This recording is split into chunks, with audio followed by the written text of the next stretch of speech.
한국이 특히 이제 삼성전자가 반도체에 본격적으로 뛰어든 게 1983년입니다. 70년대에도 뭐 어느 정도 하기는 했었지만 유명무실했던 거고 83년에 이병철 회장이 본격적으로 이제 반도체 투자를 시작을 했죠. 그 당시에 이거는 너무나 터무니없는 시도였습니다. 왜?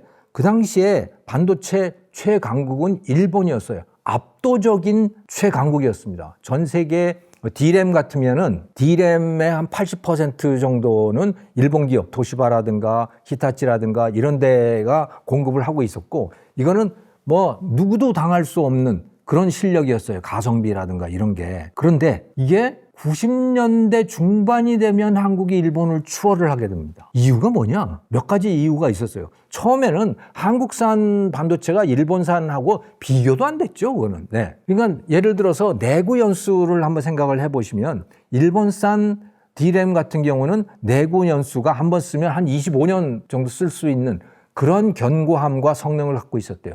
한국은 기껏해 한 2, 3년 정도 쓸 수 있는 그 정도 수준이었다고 해요. 그러니까 한국은 이걸 컴퓨터에 쓸 수 있는 수준이 아니고 그냥 손목시계에 들어가는 그런 정도의, 그러니까 허접한 그런 거로 시작을 했던 거죠. 자, 그런데 그래서 삼성전자에 어마어마한 적자가 쌓입니다. 투자는 어마어마하게 이루어지는데 팔리는 건 없고, 그러니까 저 적자 때문에 삼성이 망하는 거구나 라고 누구나 다 예측을 할 수 있었던 그런 상황이었어요. 그래 1987년에 그런 상황에서 이병철 회장이 세상을 떠나고 이건희라는 사람이 이제 회장이 되죠. 그런데요, 1988년에 대박이 납니다. 반도체가. 무슨 일이 벌어졌느냐? 그 이전까지 반도체의 제일 큰 용도는 컴퓨터였어요. 당연히 그 컴퓨터는 어떤 거였느냐? 메인프레임이었습니다. 지금은 아마 모르실 거예요. 메인프레임 컴퓨터라고 하는 게 방에 한가득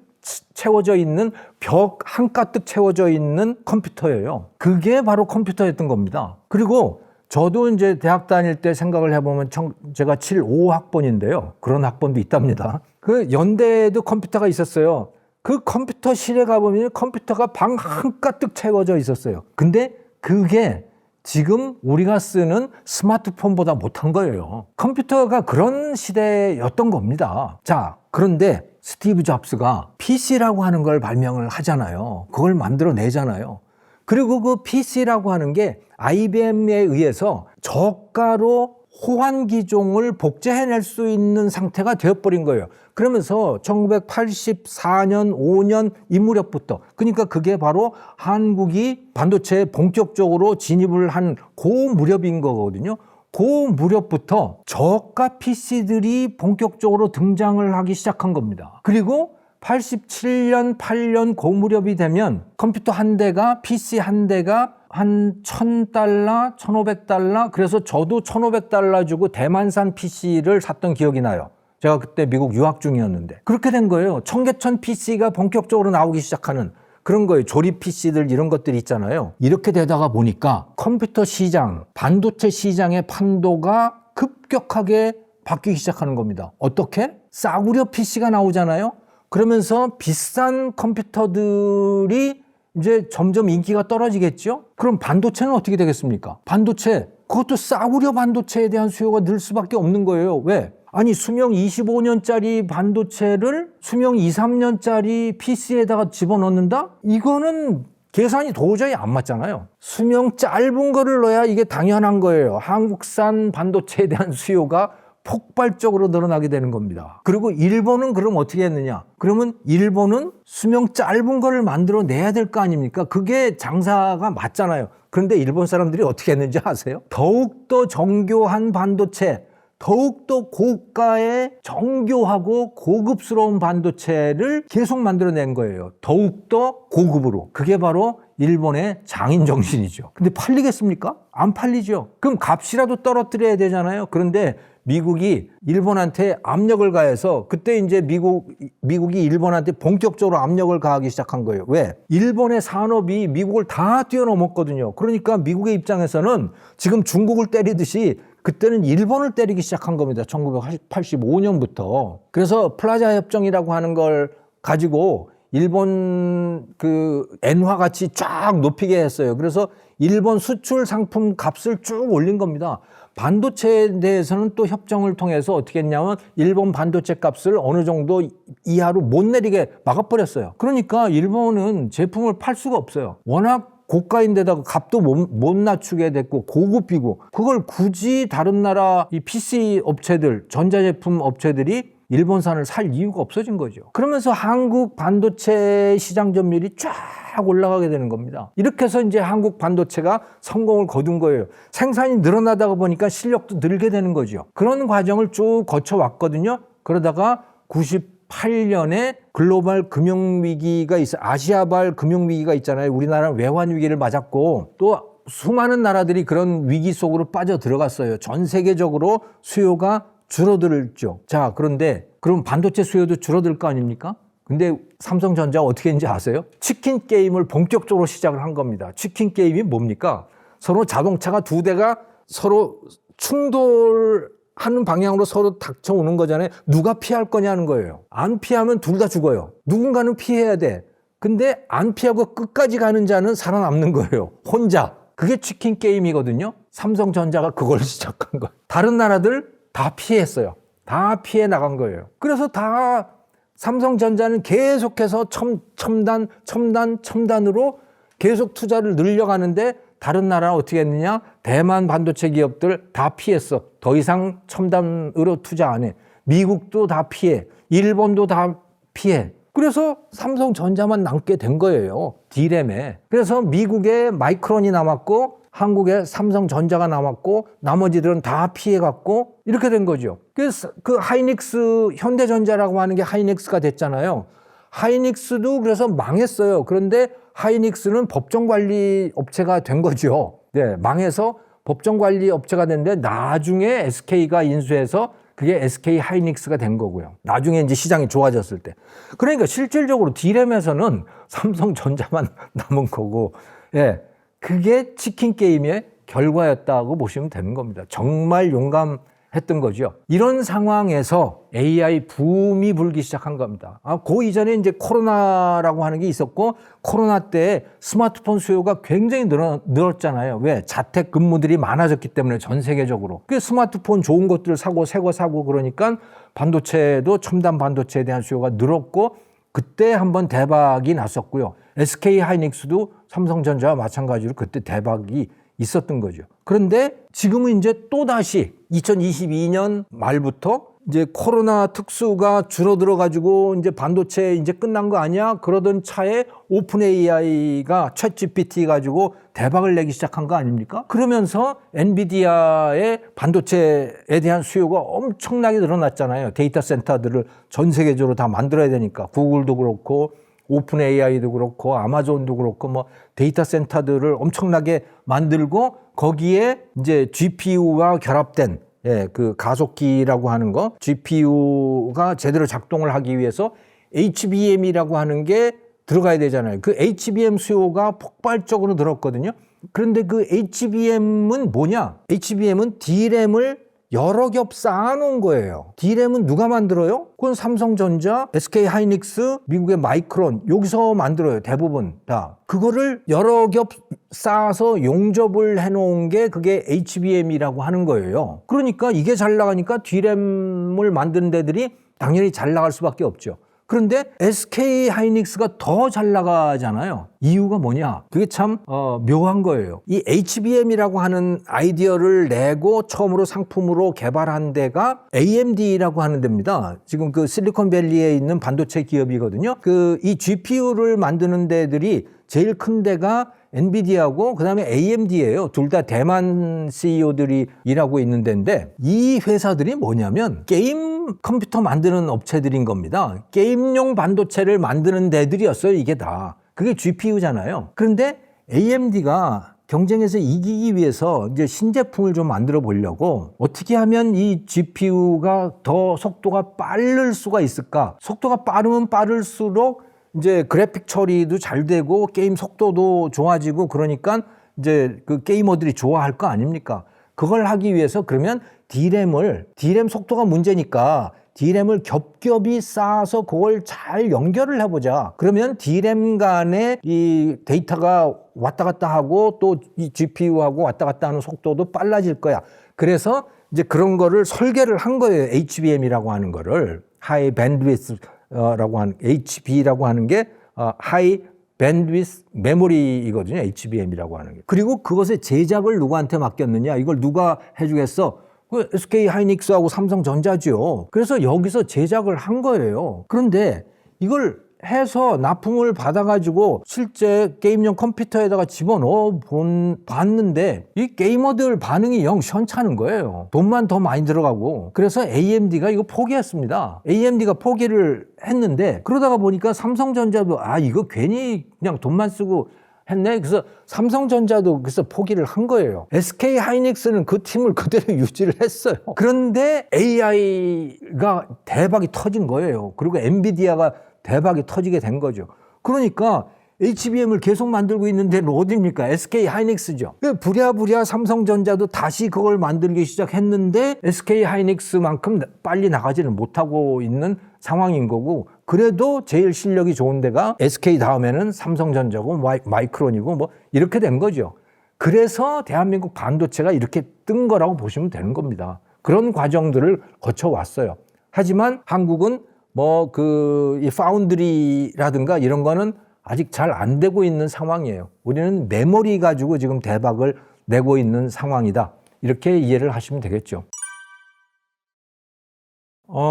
AI가 워낙 잘 나가기 때문에 AI와 관련된 산업들이 저는 잘 될 거라고 봅니다. 그 산업이 뭐냐 그러면 그게 전기 산업이에요. 발전, 또 송전도 굉장히 중요하거든요. 발전과 송전 산업이죠. 자, 그러면 구체적으로 그러면 어떤 게 있느냐? 발전은요, 원자력 발전이죠. 원자력 발전과 관련된 산업, 그것과 관련된 기업들이고요. 그 다음에 송전과 관련된 기업, 사실은 이거는 그야말로 사양산업이었어요. 송전을 하려면 뭐가 필요합니까? 철탑 세워야 되잖아요. 전기줄 연결해야 되잖아요. 또 변압기 설치해야 되잖아요. 이게 전기산업이에요. 이거는 그야말로 사양산업이고 이거는 그야말로 몇십 년 전의 산업이라고 보시면 되는 거죠. 그런데 이게 대박이 난 거예요. 왜? AI가 데이터 센터들이 전기를 그야말로 전기 먹는 하마인 겁니다. 그래서 2030년쯤 되면 전기 소모량이 지금의 한 30% 정도, 30%가 더 늘어날 거래요. 미국이 지금 어떤 계획을 세워놨냐면 원자력 발전으로 2045년까지 300기가와트 발전 용량을 세우겠다고 지금 계획을 세운 거거든요. 그 트럼프 대통령이 긴급 명령으로 300기가와트면 원자력 발전소가 몇 개인 줄 아십니까? 조금 작은 걸로는 한 300개 되고요. 1.5기가와트짜리 굉장히 큰 규모의 원자력 발전 같으면 한 200개 되는 거예요. 원자력 발전소를 200개 내지 300개를 만들어야 돼요. 미국에다가만. 지금 우리나라에 몇 개가 있는 줄 아십니까? 26개 있어요. 발전소를 어마어마하게 지어야 돼요. 그래야 AI가 제대로 작동을 할 수가 있어요. 계획대로 뭔가가 나갈 수 있는 겁니다. 그러면 그 발전소를 지으려면 필요한 게 뭡니까? 그거 가스 터빈, 증기 발전기 이런 것들, 또 원자로, 그다음에 발전소만 만들면 뭐예요? 연결을 시켜야 될 거 아닙니까? 그러려면 전선, 변압기, 철탑 이런 것들을 다 해야 되잖아요. 어마어마하게 그걸 만들어야 되는 거예요. 그런데 그거를 지금 제대로 만들 수가 없어요. 그럴 능력이 없어요. 그래서 미국에서 지금 무슨 일이 벌어지고 있냐면 전기요금이 다 올라가고 있습니다. 우리나라는요, 전기요금이 잘 안 올라가요. 참 이거 우리나라 지금 큰 문제인데, 전기에 대한 수요가 높아지면 또는 유가가 오르면 전기요금이 당연히 올라야 될 거 아닙니까? 발전 비용이 올라가니까. 그런데 우리나라는 비용은 올라가도 잘 요금이 안 올라가요. 요지부동이에요. 왜? 한전이 그 적자를 떠안고 있기 때문에요. 한전의 적자가 지금 한 200조 원 쌓여 있어요. 우리나라는 국가부채에다가 그거 반드시 더 해야 되는데 그거 안 더하고 있죠. 앞으로 계속해서 유가 올라가고 전기 수요 높아지고 이렇게 되면요, 한전 적자 더 쌓입니다. 근데 미국은 그렇게 적자를 쌓아놓고 있지 않아요. 그러니까 그러니까 비용이 올라가고 수요가 높아지면 어떻게 됩니까? 전기요금이 올라가죠. 당연히 그냥 바로바로 올라가요. 그래서 지금 미국에서 소비자들이 지금 난리가 났어요. 전기요금이 올라가서. 전기요금이 올라가는 이유가 뭐냐? 데이터 센터 때문에 그러는 겁니다. 지금. AI 때문에 전기요금이 올라가요. 그러면 소비자들의 입장에서는 화가 날 거 아닙니까? 아니, 전기는 데이터 센터가 쓰는데 왜 요금은 우리가 비싼 요금을 내야 되냐? 이렇게 되잖아요. 그게 화가 난 겁니다. 그래서 미국 정부에서 지금 권하고 있는 거, 거의 압박을 가하고 있는 게 뭐냐? 데이터 센터들한테, 그 AI 기업들한테 네 전기는 네가 해결해 라고 압박을 가하고 있는 거예요. 네 전기를 네가 해결하려면 어떻게 해야 돼요? 다 발전소를 하나씩 갖고 있어야 되는 겁니다, 지금. 그러니까 이 전기에 대한 수요가, 그러니까 AI에 대한 수요는 전기에 대한 수요다라고 해도 과언이 아니에요. 그러니까 전기 산업이 진짜 유망한 산업이고 앞으로 폭발적으로 성장할 산업이다.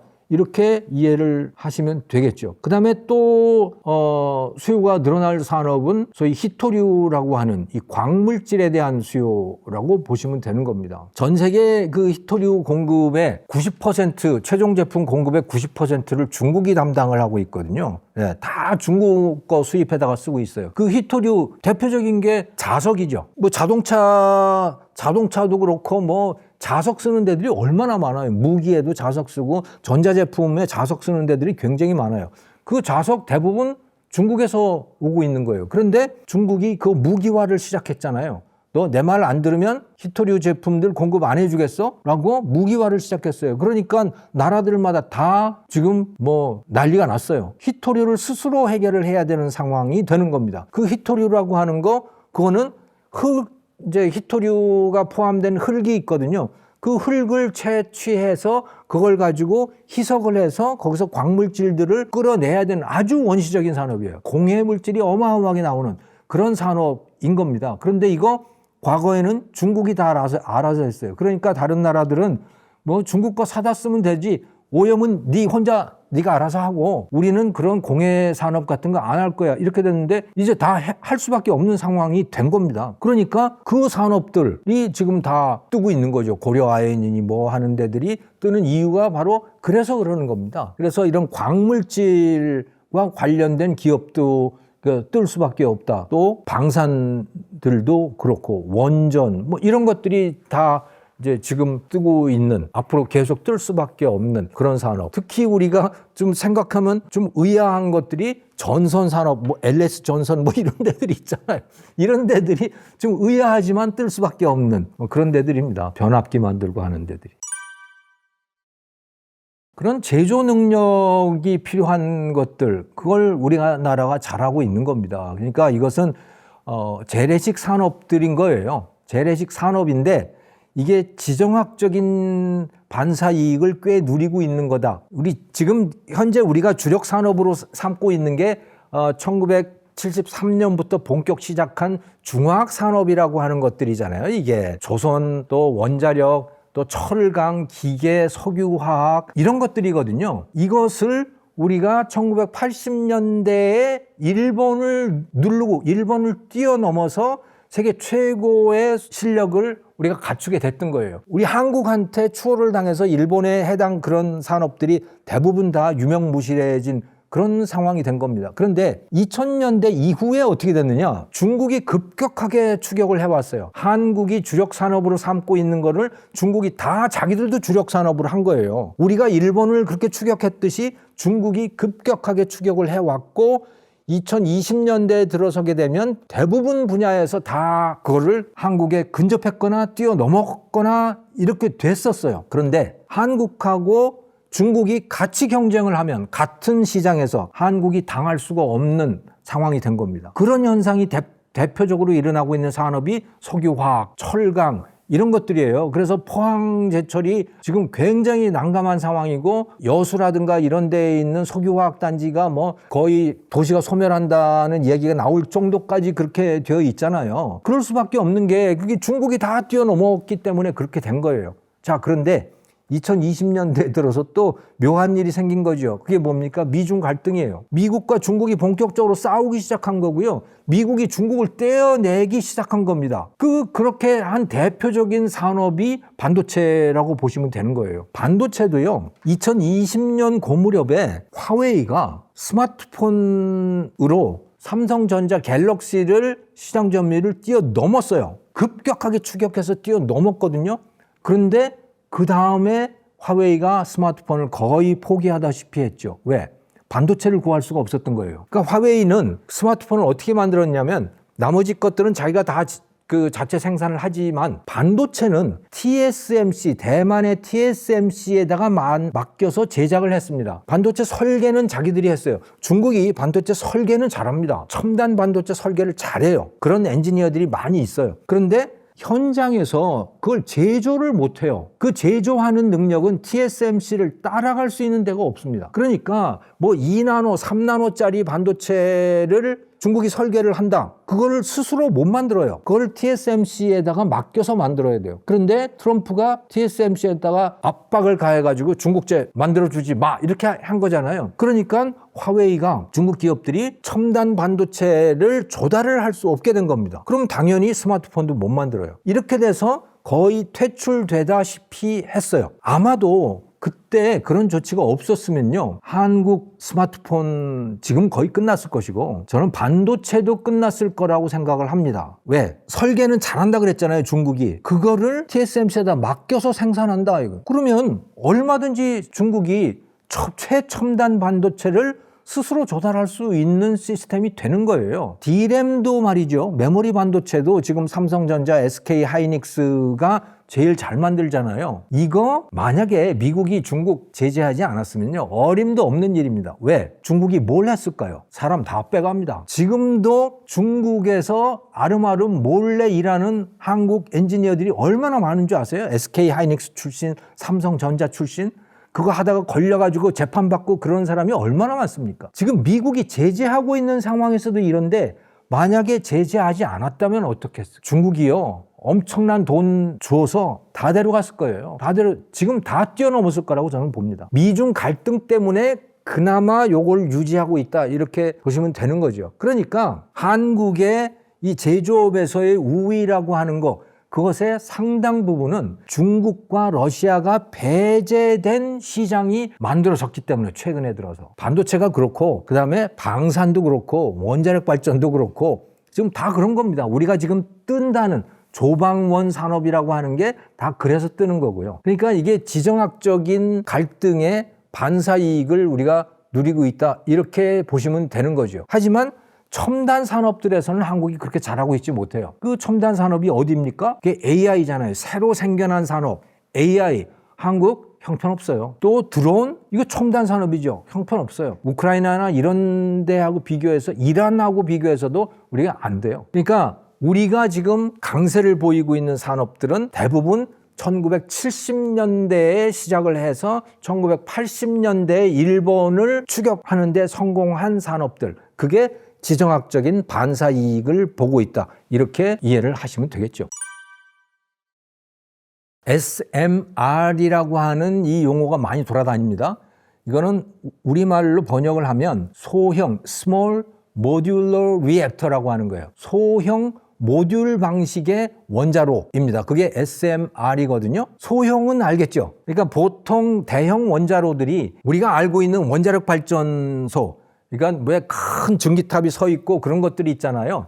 그런 것들은 용량이 얼마나 되냐면 그 원자로 속에 이제 원자 핵 분열이 일어나고 있는 그 원자로의 용량이, 발전 용량이 1기가와트에서 한 1.5기가와트 정도가 돼요. 그러면 소형 원전이라고 하는 거는 얼마를 뜻하는 것이냐? 1기가와트가 1000메가와트거든요. 메가와트로 봤을 때 소형은 한 70메가와트에서부터 한 300메가와트까지 그런 발전 용량이에요. 그러니까 작은 원자로를 이야기를 하고 있는 겁니다. 그 다음에 모듈형이라고 하는 건 뭐냐? 모듈러라고 하는 건 뭐냐? 쉽게 생각하시면 레고 블록 같은 거를 생각을 하시면 되는 겁니다. 레고 블록이 뭐예요? 이게 규격화되어 있는 조그만 블록 같은 거, 그거를 이렇게 저렇게 쌓아서 다른 여러 가지 모형을 만들잖아요. 원자로도 그렇게 하겠다는 겁니다. 소형 원자로들을 여러 개 만들어서 대량 생산을 해서 그걸 가지고 예를 들어 어떤 도시에 예를 들어 2기가와트 용량의 발전이 필요하다. 그러면 한 2000메가와트가 되는 거 아닙니까? 그러면 300메가와트짜리를 몇 개를 만들면 돼요? 7개를 만들면 되잖아요. 그렇게 300메가와트짜리 똑같은 걸 7개를 만들어서 그거를 이제 트럭에다 싣고 가서 현장에 놓고 그걸 조립하겠다라고 하는 그런 아이디어예요. 그게 소형 모듈형 원자로라고 하는 겁니다. 이 SMR을 통해서 기대하는 게 뭐냐면요. 소형으로 모듈형으로 만들게 되면 똑같은 걸 여러 개 만들 수 있잖아요. 공장에서 원자로를 만들겠다는 겁니다. 지금은 그러면 어떻게 만드느냐? 현장에 발전소 부지가 있잖아요. 거기에다가 공사를 하는 거예요. 그럼 공사를 하게 되면 공사하는 기간도 길어지고 거기서 날씨도 바뀌고 수많은 변수들이 있잖아요. 그러면 기간도 오래 걸리고 안전에도 문제가 생길 수 있고 여러 가지 불편한 게 많은 겁니다. 모듈형으로 만들면 어떻게 되느냐? 공장에다가 만들겠다는 거예요. 공장에서 만드는 시설들을 이미 딱 만들어 놓고 거기에서 일종의 조립식으로 만들어 가겠다는 거죠. 부품 같은 것도 딱 규격화 딱 해놓고 이렇게 되면 쉽게 만들 수 있고 빨리 만들 수 있고 안전하게 만들 수 있고 또 여러 개를 만들다 보면 제작 원가도 떨어지게 되고 이럴 수 있잖아요. 그래서 그냥 쉽게 얘기하면 귀뚜라미 보일러에서 보일러 만들듯이 공장에서 그렇게 원자로를 만들어서 값싸게 안전하게 빨리 만들겠다. 이렇게 하면 원자력 발전도 훨씬 저렴해지고 안전해질 수 있다. 이런 거를 기대를 하고 있는 겁니다. 근데 이게 왜 요즘에 각광을 받고 있느냐? 이것은 이미 설명을 드렸듯이 AI 붐이 일어나고 있는 거죠. AI 붐이 일어나고 있는데 그 AI가 그 데이터 센터들이 전기를 엄청나게 잡아먹고 있어요. 근데 그걸 공급할 방법이 없는 거예요. 그걸 공급을 하자니 지금은 현재 할 수 있는 거는 가스 발전을 하든가. 근데 가스 발전은 요즘 별로 안 좋아하잖아요. 화석연료 때문에. 그러면 이제 주로 거론이 되고 있는 게 태양광 또 풍력 발전 이런 것들이거든요. 그런데 이 태양광 풍력 발전은 이게 이 토지를 너무 많이 소모하는 데다가 더욱더 이 결정적으로 문제가 되는 건 뭐냐면 간헐성이라고 하는 겁니다. 간헐성은 뭐냐? 이게 전기가 필요할 때 발전이 되는 게 아니라는 거예요. 지가 필요할 때 지가 할 수 있을 때 그냥 발전을 한다는 거죠. 예를 들어서 태양광 같으면 밤에는 발전 못 하잖아요. 낮에만 발전하죠. 그리고 구름 끼면 발전이 안 되죠. 해가 쨍쨍 나야 발전량이 늘어나게 되죠. 또 풍력은 어떻습니까? 바람이 잘 불어야 돼요. 바람이 근데 너무 세게 불면 또 안 돼요, 이게. 왜냐하면 잘못하면 부러지거든요. 그러니까 이 자연 조건에 따라서 발전이 되기도 하고 안 되기도 하는 거예요. 그런데 전기에 대한 수요는 어떻습니까? 그거하고 무관하게 이루어지는 거예요. 전기 수요는 밤에 전기를 많이 쓴다. 또 AI 데이터 센터 같으면 이게 언제 전기 소모량이 늘어날지 알 수가 없어요. 사람들이 AI 이제 챗GPT라든가 또는 제미나이라든가 이런 때 여기에 접속 많이 할 때 또 전기 수요가 많을 거 아닙니까? 그게 잘 맞지를 않는 거예요, 이게. 그게 문제가 되는 거죠. 자, 그러니 이것을 어떻게 하느냐? 그러면 아예 데이터 센터 옆에다 갖다 놓자. 이런 아이디어인 겁니다. 데이터 센터 옆에다 갖다 놓으면 그러면 송전 수요도 훨씬 줄잖아요. 지금은 이게 대형 원자로를 세우다가 보니까 여기에서 데이터 센터까지 이 전기줄을 끌고 가는 게 이게 보통 일이 아닌 겁니다. 왜? 주민 반대가 너무너무 심해요. 단순히 물리적인 문제뿐만이 아니고 주민들이 그걸 원치 않는 거예요. 우리나라도 송전탑 갖다가 세우려고 그러면 밀양에서도 막 반대하고 스님들 나와서 막 반대하고 그러잖아요. 그러니까 이 문제를 어떻게 해결을 하느냐? 그러면 데이터 센터 옆에다 갖다 놓자 이거예요. 그럼 거기다가 어떻게 하냐? 공장에서 만들어서 거기다 갖다가 뭐 조그만 거 300메가와트짜리 갖다 하나 놓지 이런 아이디어들이라고 보시면 되는 겁니다. 전기가 많이 필요한데 그거는 뭐 원자로 몇 개, 여러 개 갖다가 놓자. 이런 거죠. 그런 아이디어로 시작했다고 보시면 되는 겁니다. 근데 이게 사실은 이 그러니까 전기 1메가와트당 가격을 보면 작을수록 비싸져요. 이게 역설적이죠. 작을수록 비싸지는데 어떻게 소형을 만들면서 싸게 하겠다는 것이냐. 작을수록 비싼 거는요, 압축을 하기가 너무너무 힘들기 때문에 그러해요. 예를 들어서 우리가 핵 추진 잠수함을 만들겠다고 지금 미국하고 서로 합의를 봤잖아요. 그게 될지 안 될지 모르겠지만 제일 어려운 거는 뭐냐면 바로 잠수함 속에다가 원자로를 집어넣는 게 제일 어려운 겁니다. 그게 바로 핵 추진 잠수함이거든요. 그러니까 잠수함 안에다가 원자력 발전소를 갖다가 집어넣어 놓은 게 바로 핵 추진 잠수함이에요. 그걸 뭐 70메가, 80메가 뭐 요 정도 아주 작은 수준의 그런 것들이고, 그걸 만들기가 제일 어렵고요. 큰 것일수록 만들기가 쉽다, 이렇게 보시면 되는 거죠. 자, 그런데 그럼에도 불구하고 이 SMR이라고 하는 것이 방향이 되는 이유는 이미 말씀을 드렸듯이 이렇게 소형으로 만들게 되면 공장에서 계속 똑같은 거를 반복 생산할 수 있는 가능성이 있는 거예요. 반복 생산을 하게 되면 규모의 경제가 있기 때문에 그래서 결국은 값이 떨어지게 될 거야, 이렇게 되는 거죠. 그래서 SMR로 가고 있는 겁니다. 그럼 우리나라의 상태는 지금 어떠냐? 한국도 ISMR이라고 해서 드디어 설계도가 완성이 됐고, 그 설계도를 이제 설계 승인을 신청해 놓은 그런 상태라고 해요. 그래서 2030년이 넘어가면 이게 현장에 쓰일 수 있는 가능성이 있습니다. 그런데 사실은 우리는 그렇게 원자력 발전소, 원자로를 설계하는데 그렇게 강점이 있지를 않아요, 한국은. 왜? 이 원자로를 설계를 하려면요, 엄청나게 많은 실험 데이터들이 필요합니다. 이게 기본적으로 뭡니까? 핵 폭발 과정을 컨트롤해서 전기를 만들어내는 거잖아요. 핵 폭발 과정을 좀 느리게 만들어서 그걸 가지고 거기서 나온 열로 물을 끓이고 그 끓는 물에서 나오는 증기를 가지고 전기 터빈을 돌려서 발전을 하는 거거든요. 그게 원자력 발전이에요. 자, 그런데 여기서 제일 위험한 부분이 뭡니까? 핵 분열을 잘 통제하는 거거든요. 그런데 우리는 그런 데이터가 기본적으로 없어요. 그렇게 우리가 물리학이 발전해 있지가 않다고요. 그 데이터를 많이 갖고 있는 데가 어디냐? 과학자가 많은 데들이고, 그게 미국이고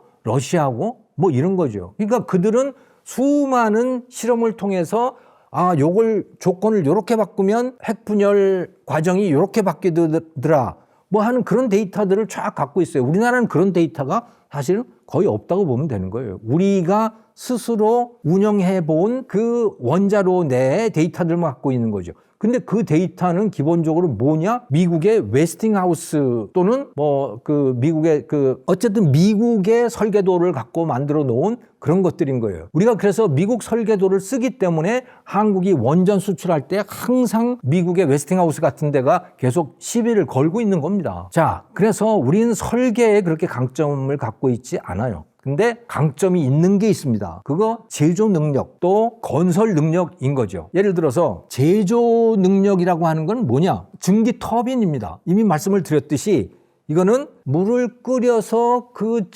발생한 증기를 가지고 터빈을 돌려서 그걸로 발전기를 돌리는 거잖아요. 그게 발전소 아닙니까? 이 터빈 만드는 거요. 이거를 우리가 자체 생산할 수 있게 된 거예요. 두산 에너빌리티 같은 데가. 그리고 원자로도 이제는 만들 수 있는 상황이 된 거예요. 물론 우리가 설계를 한다는 게 아니고 설계도를 가져오면 우리가 제조할 수 있다는 거죠. 그거를. 그 능력을 우리가 갖추게 된 겁니다. 그래서 이미 이 두산 에너빌리티 같은 데는 이미 그 미국의 뉴스케일이라든가 테라파워라든가 엑스에너지라든가 이런 원전 설계하는 기업들 있잖아요. 거기하고 이미 파트너십을 다 맺어놓은 상태입니다. 그러니까 우리는 설계보다도 사실은 이 제조 역량에 있어서 강한 거고, 또 하나 현대건설 같은 데도 여기에 강자인데요. 여기도 마찬가지로 설계가 아니고 설계도를 가지고 오면 그 대형 원자력 발전소들 있잖아요. 그걸 지어야 될 거 아닙니까? 그 짓는 거 보면 다